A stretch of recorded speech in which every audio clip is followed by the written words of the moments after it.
আপনার মাথার ওপর একটা অভিষেকের মতো লুচ্চা রয়েছে বসে, একটা পরিবারের কি বলবো মানে অকাল কুষ্মাণ্ড বলে না, সেই রকম একটা ছেলে রয়েছে।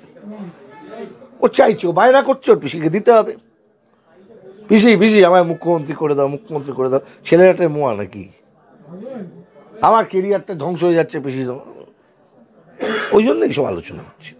আমি তো বলছি সব জজেদের নিয়ে আলোচনা না করে এই গোটা আলোচনায় কমন নাম যা আছে ধরে এক্ষুনি জেলে বড়, সব ঠিক হয়ে যাবে। ওকে সম্মান দেওয়া হবে, পরে সম্মান দেওয়াই বলেছিলাম না, উনি সম্মান পাবেন। প্রাক্তন যখন হবে ওনার সম্মান হবে ওই জেলে জেলে। মানে অভিজিৎ গাঙ্গুলি মৌচাকে ঢিল মেরেছেন, কপিল সিবালের থেকে এর বেশি আপনি কি আশা করবেন? উনি রাজ্য সরকারের আইনজীবী, অভিষেক বন্দ্যোপাধ্যায়ের বক্তব্যের বাইরে গিয়ে তো কোনো কথা উনি বলতে পারবেন না, সে যোগ্যতা ওনার নেই। যোগ্যতা থাকলেও ক্ষমতায় কুলোবে না, পয়সা পান কাজ করেন। এটা নিয়ে খুব একটা আলোচনা করে খুব একটা লাভ নেই। মুশকিলটা হচ্ছে অন্য জায়গা। মুশকিল হচ্ছে জাস্টিস গাঙ্গুলির ওই যে অর্ডার, সেই অর্ডার স্টে হয়েছে। কোনটা স্টে হয়েছে? স্টে হয়েছে তদন্ত, স্টে হয়েছে তদন্ত কে করবে সেটা, আর স্টে হয়েছে বিচারপতি সৌমেন সেনের অর্ডার। সুপ্রিম কোর্ট শুনছেন, কিন্তু রেস্ট অফ দ্যাট অর্ডার যেখানে বলা হলো একজন বিচারপতি ট্রান্সফার অর্ডার এসছে 19 সালে, এখনও পর্যন্ত তিনি ট্রান্সফার হননি। কেন? কাদের হাত আছে এখানে মাথায়? আর করতো এটা বড় চক্র হতে পারে, নাও হতে পারে, সত্যি হতে পারে, মিথ্যা হতে পারে। যেটা বলা হলো যে অভিষেক বন্দ্যোপাধ্যায় নামে জনৈক কাউকে, তার পলিটিক্যাল কেরিয়ার আছে, ব্রাইট পলিটিক্যাল কেরিয়ার, সেটা নাকি রক্ষা করার দায়িত্ব একজন বিচারপতির। যখন এটা জনগণের সামনে এসে যে তদন্ত হওয়ার দরকার আছে, আমি জানি না সুপ্রিম কোর্ট এই নিয়ে কী বললেন। এগুলো নিয়ে বলা উচিত ছিল। আমরা আশা করেছিলাম দেশের সুপ্রিম কোর্ট এই বিষয়ে কোনো আজকে একটা অন্তর্বর্তীকালীন নির্দেশ দেবেন। যদি সেটা দিতে পারতেন ভালো হতো, দিতে পারেননি, সেটা দিতে হবে। দিনের শেষে দাঁড়িয়ে these are the public institutions, এখান থেকে কেউ পালাতে পারবেন না। যদি অভিজিৎ গঙ্গোপাধ্যায় মহামান্য বিচারপতি তিনি যদি সত্য হন, তাহলে অন্যান্য যে বিচারপতি, অন্য যে বিচারপতির কথা হয়েছে তিনি ভুল হবেন, আর উনি যদি ঠিক হন তাহলে ইনি ভুল হবেন। এটার একটা দিক সত্যি হতে হবে, এটার দুটো দিক কখনো একসাথে সত্যি হতে পারে না। আর যদি একটা দিক সত্যি হয় তাহলে নিশ্চিতভাবে একজনকে চূড়ান্ত শাস্তির জন্য অপেক্ষা করে থাকা উচিত বলে আমার মনে হয়। পার্লামেন্ট তার উচিত হচ্ছে ইমিডিয়েটলি এ বিষয়ে অ্যাক্ট করা, দে মাস্ট রিয়্যাক্ট। আমি জানি না আমাদের এমপিদের এখন কাজ কি। আমাদের এমপিরা যদি মনে করেন যে তাদের কাজ হচ্ছে শুধুমাত্র নারদার ঘুষ নেওয়া আর রথযাত্রায় আর ওই দোল পূর্ণিমায় নাচা, তাহলে সেটা যা হওয়ার তাই হচ্ছে। পার্লামেন্টারিয়ানদের কাজ হচ্ছে বিচারপতিদের বিরুদ্ধে এই ধরনের কোনো রকম অভিযোগ এলে তারা এটা পার্লামেন্টে ইমপিচমেন্ট মোশন তারা মুভ করবেন। যেরকম আমরা দেখেছি সৌমিত্র সেনের সময় যে ইমপিচমেন্ট মোশন মুভ হয়েছে, সেখানে আর্গুমেন্ট হবে, পার্লামেন্টকে sit, parliament will have to sit as court of records. এই ধরনের ক্ষেত্রে পার্লামেন্টের উচিত এই বিষয়ে ইমিডিয়েটলি অ্যাক্ট করা, বলা।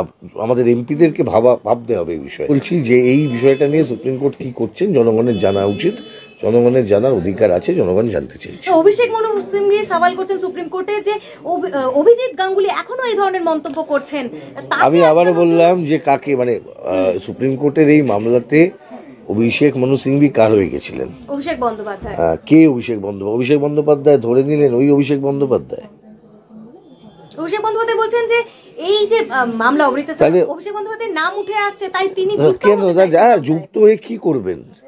উনি যুক্ত হয়ে এগুলো যুক্ত হয় লিটিগেশন কেলেঙ্কারি। যদি পশ্চিমবঙ্গ সরকারের খুঁজতে যাও সবচাইতে বড় পাবে। কত কোটি টাকা জনগণের টাকা দিয়ে ওটা তদন্ত আটকাতে গেছেন। হিসেব চাইতে হবে, একটা সময় চাইতে হবে, চাওয়া হবে, চাওয়া শুরু হয়েছে এবং সেটা চেয়েই মানুষ ছাড়বেন। অভিজিৎ গাঙ্গুলির নির্দেশে মান্যতা দিল সুপ্রিম কোর্ট। 2022-এর যে প্রাইমারি টেট সেটার জট কাটলো। এটা তো কাটা উচিত ছিল। দেখুন, এটাই স্বাভাবিক। এটা অভিজিৎ গাঙ্গুলি বলে কোনো ব্যক্তি নন, এটা একটা প্রতিষ্ঠান। প্রতিষ্ঠানের মতন চলবে। কেন আমাদের আলোচনা করতে হবে বলুন? যে দুজন বিচারপতির নাম নিয়ে তাদের মধ্যে কে কাকে থ্রেট করেছে এটা জানার জন্যে।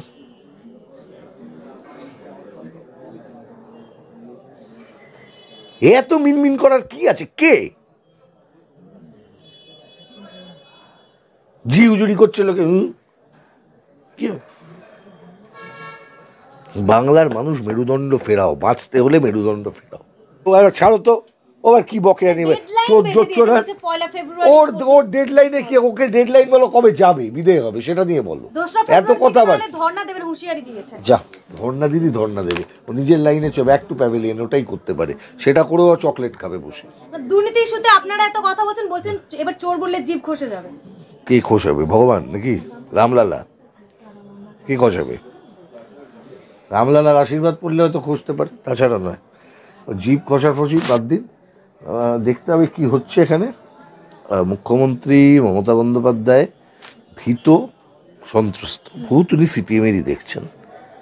উনি যেমন এত এমপি নিয়ে কি হলো, মানে এক পাল এমপি নিয়ে দিল্লি গেছিল, কি হলো নাকি ইন্ডিয়া জোট করবে, তাও তো সেখানে গিয়ে বলছে সিপিএম নাকি কিছু, ওখানে সিপিএম নিয়ন্ত্রণ করছে। অসম্মানিত বোধ করছেন। ওকে সম্মান দেওয়া হবে, পরে সম্মান দেওয়াই বলেছিলাম না, উনি সম্মান পাবেন। প্রাক্তন যখন হবে ওনার সম্মান হবে ওই জেলে।